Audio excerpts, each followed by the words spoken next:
जय हिंद दोस्तों। आज की इस वीडियो में हम बात करेंगे आपके ज्वाइनिंग लेटर से संबंधित कि आपका ज्वाइनिंग लेटर कैसा होता है और कब मिलेगा, कहाँ मिलता है, कब और आपके हाथ में कब तक मिल जाएगा, इसके बारे में बात करेंगे। दूसरी बात करेंगे एक्सटेंशन के बारे में। बहुत सारे बच्चे पूछ रहे हैं कि उनका ट्रेनिंग एक्सटेंशन करना चाहते हैं, मतलब ट्रेनिंग को बढ़ाना चाहते हैं कि अभी नहीं ज्वाइन करें, कुछ बाद में ज्वाइन करें। इसके बारे में सारा डाउट क्लियर हो जाएगा। तीसरी बात हम लोग करेंगे एलआईयू वेरिफिकेशन के बारे में। बहुत सारे लोगों का पुलिस वेरिफिकेशन हो चुका है, लेकिन एलआईयू वेरिफिकेशन को लेके वो लोग काफ़ी कंफ्यूजन में है कि एलआईयू वेरिफिकेशन उनका कब होगा, कैसे होगा, या नहीं होगा तो क्या होगा। मतलब इसके संबंध में सारा डाउट क्लियर कर देंगे एलआईयू वेरिफिकेशन के। चौथा बात करेंगे कि ट्रेनिंग सेंटर पे क्या क्या आपको मिल जाएगा, क्या क्या चीज़ मिल जाएगा और क्या क्या चीज़ नहीं मिल पाएगा, इसके बारे में बात करेंगे। तो इन चारों टॉपिक को आज क्लियर करेंगे इस वीडियो के माध्यम से। अगर आप किसी गवर्नमेंट जॉब की तैयारी कर रहे हैं या किसी कंपटीशन की तैयारी कर रहे हैं, तो आपके लिए एक बहुत ही अच्छी सेल टेक्स्ट बुक की आ चुकी है, जिसका नाम है उड़ान सेल, जो कि आज से शुरू हो रही है। 13 तारीख से शुरू होकर और 15 तारीख तक चलेगी। इसमें प्राइस इतना कम रखा गया है, जिसमें कि आप लोग एक मूवी का टिकट इतने में आता है, उतना प्राइस रखा गया है, जिसको आप लोग ले सकते हैं। जहाँ पर आप टेक्स्ट बुक का पास प्रो लेते हैं, वहाँ पे आपको एक प्लेटफॉर्म पे 800 प्लस एग्जाम की तैयारी करने के लिए सुविधा मिलती है। वो यहाँ पे 800 प्लस एग्जाम की आप लोग तैयारी कर सकते हैं। अपने जो तैयारी करने का जो भी आपका लक्ष्य है, उसके हिसाब से अपना भाषा भी चूज कर सकते हैं। जिस भाषा में चाहिए उस भाषा में आपको टेस्ट देने को मिल जाएगा। इसके अलावा आप यहाँ पे मॉक टेस्ट दे सकते हैं। लाखों मॉक टेस्ट यहाँ पर हैं, जहाँ पर दे सकते हैं। आप री अटेम्प्ट कर सकते हैं, कोई गलती हो रही है तो फिर उसको री अटेम्प्ट करके उसके सुधार कर सकते हैं उसमें, और बार बार अपना इम्प्रूवमेंट को ऊपर ला सकते हैं। टेक्स्ट बुक पे 5.5 करोड़ से ज़्यादा स्टूडेंट रजिस्टर किए हैं अपने आप को। तो यहाँ पे बिल्कुल वैसा होता है तैयारी, जैसे कि आप रियल कैंडिडेट के साथ बैठे हैं, कहीं रियल एग्जाम बैठे रहेंगे। जैसे तैयारी करने के लिए बच्चे रहते हैं 5.5 करोड़ बच्चे, तो वही बच्चे यहाँ भी मिलेंगे। और यहाँ पे रैंक बनता है, अपना रैंक चेक कर सकते हैं, किस सब्जेक्ट में कमज़ोर है, किस चीज़ में कमज़ोर है, वो देख सकते हैं। कहाँ आपकी स्ट्रेंथ है, कितना टाइम लग रहा है, हर एक चीज़ टेक्स्ट बुक पे देख सकते हैं। ये चीज़ अभी आपसे छिपा नहीं होगा। तो आपके लिए बहुत ही अच्छा ऑफर है कि अभी ये 3 दिन ऑफर चलने वाला है। 3 दिन का सेल है ये, उड़ान सेल नाम है इसका। और इसमें आप लोग एनरोल करके, और जहाँ पे आप लोग एक फ़ायदा और होगा, यूपी कॉप एक मेरा कूपन कोड है, इसको यूज़ करेंगे तो आपको 12% का इंस्टेंट डिस्काउंट भी मिलेगा। तो वीडियो के डिस्क्रिप्शन में मैं लिंक दे रहा हूँ, वहाँ से बिल्कुल ही आज ही एनरोल करिए। बहुत ही अच्छा मौका है, हाथ से जाने मत दीजिए। अब बात करते हैं आपके ज्वाइनिंग लेटर के बारे में। तो देखिए, आपका ज्वाइनिंग लेटर जो है, सबसे पहले मैं आपको क्लियर कर चुका हूँ कि ऐसा भी होता है यूपी पुलिस का ज्वाइनिंग लेटर कि मिलता ही नहीं है। वो आप जेटीसी में जाएँगे तो वहाँ पे मिलेगा। जैसे हम लोग के बैच में बहुत, जैसे खुद मेरा ज्वाइनिंग लेटर नहीं मिला था। जेटीसी करने जब मैं गया था, तो जेटीसी में हमको मिला था, ज्वाइनिंग लेटर हमारा मिला था। तो आपका भी क्लियर मत मानिए कि आपका ज्वाइनिंग लेटर आपके हाथ में मिल जाएगा पहले ही, नहीं। ऐसा भी हो सकता है जेटीसी में जाएँगे, वहाँ पे ज्वाइनिंग लेटर मिल जाएगा। दूसरी चीज़ ये होगा कि माननीय मुख्यमंत्री जी के द्वारा इसको एक समारोह एक किया जाएगा। उसमें बहुत सारे कैंडिडेट को ज्वाइनिंग लेटर बाँटा जाएगा, जिसमें शो किया जाता है कि हमने इतनी भर्ती निकाली और ये ज्वाइनिंग लेटर दे रहे हैं। फ़ोटो के वगैरह क्लिक कराया जाएगा। सबके साथ पॉसिबल नहीं होता है, कुछ लोगों के साथ पॉसिबल होता है। उसके बाद ही ज्वाइनिंग लेटर मिलता है, इससे पहले कभी किसी को मिल ही नहीं सकता है। मुख्यमंत्री जी का समारोह होगा, उसके बाद ही मिलेगा।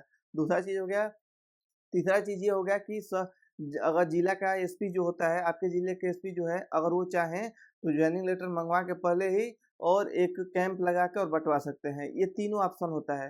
पहला मुख्यमंत्री जी के माध्यम से, दूसरा आप जेटीसी करने जाएँगे वहाँ पे मिलेगा, तीसरा अगर जिले के कप्तान साहब चाहें तो वो कैंप लगा के बँटवा सकते हैं। इस प्रकार से ज्वाइनिंग लेटर मिलता है।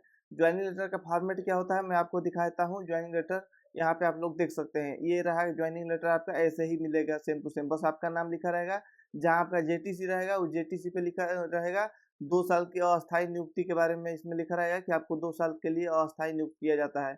इस प्रकार से ज्वाइनिंग लेटर बहुत ही सिंपल सा होता है। अब दूसरी बात करते हैं ट्रेनिंग एक्सटेंशन के बारे में। ये बहुत सारे बच्चों का डाउट है। तो देखिए, ट्रेनिंग एक्सटेंशन हम समझ सकते हैं कि इसलिए ले रहे हैं। आप लोगों में से बहुत सारे लोग ऐसे होंगे जिनका कोई एग्ज़ाम पड़ गया हो, कोई एग्ज़ाम है उस डेट को, तो आपको डर लग रहा है कि छुट्टी मिले ना मिले, तो हमारा एग्ज़ाम तैयारी बढ़िया उसमें निकल सकते हैं, तो बाद में ज्वाइनिंग करेंगे, पहले एग्ज़ाम दे लें। तो देखिए, 2-3 मैं ऑप्शन बता रहा हूँ सबसे पहले। सबसे पहले अगर आपका वन डे एग्ज़ाम है, 1 दिन का एग्ज़ाम है, तो आपको क्या करना है कि आप लोग ज्वाइन कर लीजिए, ठीक है? और ज्वाइन करने के बाद से आप ट्रेनिंग में 1 या 2 दिन का छुट्टी मिल जाएगा, जेटीसी हो या आरटीसी हो। अगर आपका वनडे एग्जाम है तो आपको 1 या 2 दिन का छुट्टी मिल जाएगा, वहाँ से छुट्टी लेके जाके आप एग्जाम दे लीजिएगा अपना। ये नहीं फालतू का रिस्क नहीं लेना, परेशान हो जाएँगे तो दिक्कत होगा अगर नहीं जॉइन करते हैं तो। हमारे समझ से सबसे बेस्ट ऑप्शन ये है कि आप जॉइन करिए और जो आपका डेट जो है एग्ज़ाम है उस पे छुट्टी आपको मिल जाएगा। बेशक छुट्टी मिल जाता है, आराम से छुट्टी मिल जाता है, कोई दिक्कत नहीं होती है वन डे एग्ज़ाम के लिए। जो लंबा एग्ज़ाम होता है ग्रेजुएशन वगैरह का उसके लिए दिक्कत होती है, लेकिन बाकी वन डे और 2 डे एग्ज़ाम के लिए कोई दिक्कत नहीं होती है। तो अगर इसके लिए सोच रहे हैं तो आप मत लीजिए। ट्रेनिंग एक्सटेंशन को लेकर दूसरा पॉइंट ये है कि पहला चीज़ ये होता है कि जितना दिन आमद कराया जाता है, जेटीसी में मान लीजिए 10 दिन का पीरियड दिया गया या 15 दिन का पीरियड दिया गया, इतने दिन के अंदर में आप अपना आमद करा सकते हैं। आमद करा सकते हैं तो क्या होता है उसमें कि उसको जैसे आप लोग चाहें तो जैसे 1 से 15 के बीच में आमद कराना है, तो फिर बहुत ही बिल्कुल आराम से आप चाहें तो 13 तारीख को 14 तारीख को भी जाके अपना आमद करा सकते हैं।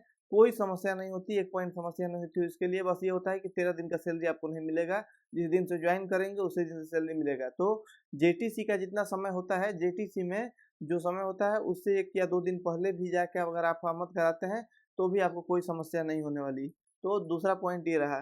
तीसरा पॉइंट क्या रहा कि अगर आप चाहते ही हैं कि आपका ट्रेनिंग एक्सटेंशन होना चाहिए, तो फिर क्या करना है आपको जेटीसी, अब निर्णय ये लेना है कि जेटीसी से ट्रेनिंग एक्सटेंशन चाहिए कि एआरटीसी से चाहिए। जेटीसी से अगर लेते हैं ट्रेनिंग एक्सटेंशन तो क्या करना है कि जेटीसी में अपना आमद कराना है। आमद कराने के बाद से सब कुछ आपका कागजी कार्रवाई हो गया 2, 4, 5 दिन में, तब 1 दिन का इमरजेंसी छुट्टी लगाइए। छुट्टी लगा के और चले जाइए। घर ये आरटीसी में भी लागू होगा, आरटीसी में भी सेम टू सेम ऐसे ही करना है।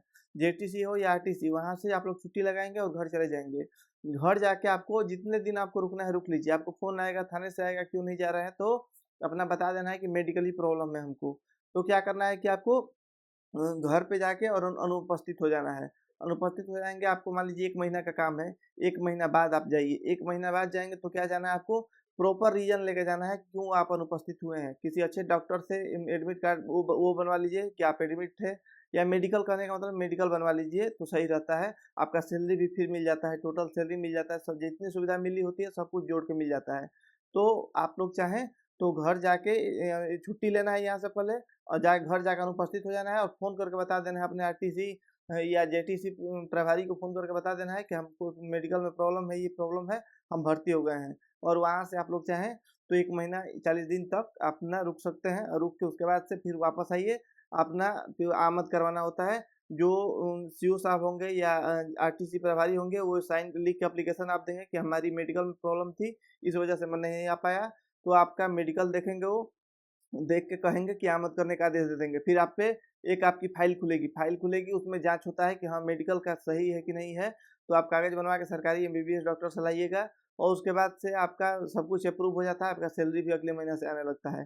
तो इस प्रकार से आप लोग चाहें तो ये भी ऑप्शन एक होता है ट्रेनिंग एक्सटेंशन लेने का। इसके अलावा कोई ऐसा प्रावधान नहीं है कि हमको मन कर रहा है कि हम 2 महीने बाद ट्रेनिंग करें, 3 महीने बाद ट्रेनिंग करें, ऐसा कोई ऑप्शन नहीं होता है। एक चीज़ और, अगर आप जेटीसी में लेट ज़्यादा हो गए हैं, जेटीसी सब आरटीसी चली गई है, तब आप जाके जॉइनिंग आमद कराने जा रहे हैं, तो आमद तो होगा आपका, लेकिन आपका आमद जेटीसी में होगा, और आपको जेटीसी ही करना रहेगा 1 साल 2 साल, जब तक नई भर्ती नहीं आती या कुछ ऐसा बैच नहीं आता जिसके साथ आरटीसी जा रही है, तब तक आपको ऐसे ही जेटीसी करना है। किसी पुलिस लाइन में पड़े रहेंगे, सैलरी फुल मिलेगी, बाकी सोशल वगैरह थोड़ा बहुत काम होता है वो करना पड़ेगा, और आपको वहीं पे कराएगा। जब नेक्स्ट बैच आएगा तब जाके नेक्स्ट बैच के साथ आप लोग जाएँगे अपना ट्रेनिंग करने। तो ये ऑप्शन होता है एक्सटेंशन का। हमको आशा है कि एक्सटेंशन के संबंध में सारी जानकारी आपको मिल गई है, सब कुछ समझ गए हैं। फिर भी कोई डाउट है अगर तो ज़रूर हमसे कमेंट करें, हम ज़रूर रिप्लाई करेंगे। एक बात और कि चैनल को सब्सक्राइब नहीं करते आप लोग, सब्सक्राइब करिए तो आपके लिए मैं अच्छी-अच्छी वीडियो ला पाऊँगा। तीसरी बात, अब पॉइंट पे पहुँचते हैं कि एलआईयू वेरिफिकेशन के बारे में। एलआईयू वेरिफिकेशन क्या होता है इसके बारे में बात करते हैं। तो देखिए, एलआईयू वेरिफिकेशन में ये होता है कि सबका एलआईयू वेरिफिकेशन नहीं होता है। एक चीज़ आप लोग सोच रहे हैं कि जैसे पुलिस वेरिफिकेशन सबका हुआ है तो एलआईयू वेरिफिकेशन भी सबका होगा, तो नहीं।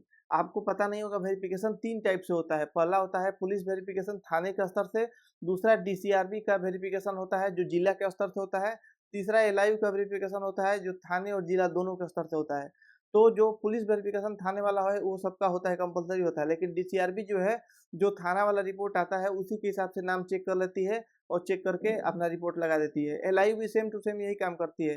थोड़ा बहुत पता की, या जिसका आपराधिक इतिहास रह चुका है उसका उसके बारे में पता करेगी, सबका नहीं करती है। लाइव वेरिफिकेशन ऐसा नहीं हुआ कि जितने बच्चे हैं 60,244 सबका लाइव वेरिफिकेशन करे, ऐसा नहीं होगा। उसमें बहुत होगा तो 2-4-5 हज़ार का कर लेगी लाइव वेरिफिकेशन, इसके अलावा सब कुछ वो अपने थाने की रिपोर्ट के अनुसार सबमिट कर देती है। तो इसको लेके थोड़ा-सा भी टेंशन नहीं लेना है कि लाइव वेरिफिकेशन मेरा नहीं हुआ, कोई दिक्कत नहीं होगी। मेरा खुद बता रहा हूँ कि लाइव वेरिफिकेशन नहीं हुआ था, बस पुलिस वेरिफिकेशन हुआ था। ऐसे बहुत सारे मेरे बैच में दोस्त हैं जिनका लाइव वेरिफिकेशन नहीं हुआ है, किसी का हुआ है, तो उससे कोई समस्या नहीं होगी, आपको टेंशन लेने की इसकी ज़रूरत नहीं है, सबका नहीं होता है।